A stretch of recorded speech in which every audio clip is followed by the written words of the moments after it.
Hello everyone, જો આજે બહુ જ ઠંડી હતી અને હું છે ને ટ્રેનની રાહ હતી. ટ્રેન આવી ગઈ ને માસી કેટલું મસ્ત ગૂંથવાનું કામ કરતા હતા. પછી ટ્રેનમાંથી ઉતરી ગઈ, ચિરાગ ગઈ આવી ગયા.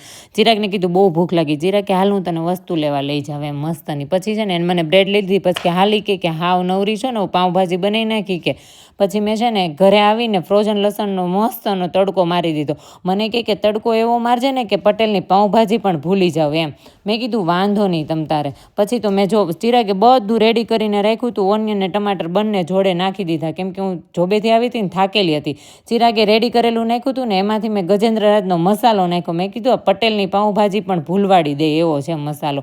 પછી જો એમાં બાફેલું બધું અંદર એડ કરી દીધું અને ચિરાગે કે હાલી કે જો તારી વઘાર થઈ ગયો હોય ને તો હું તને મસ્તની બ્રેડમાં બટર કેમ કે લબાલબ નાખું ને શીખવાડું. મેં કીધું વાંધો નહીં, કે જો બટર બધું પહેલાં ઉપર લગાવી દેવાનું ને ઉપર કટકી કરી નહીં મૂકવાનું, એટલે બટર બધું બ્રેડમાં અંદર વહી જાય. જો મસ્ત મજાની બ્રેડ બનીને રેડી થઈ ગઈ હતી. પણ મારાથી રહેવાનું નહીં, સ્મેલ આવતી હતી બહુ મસ્ત.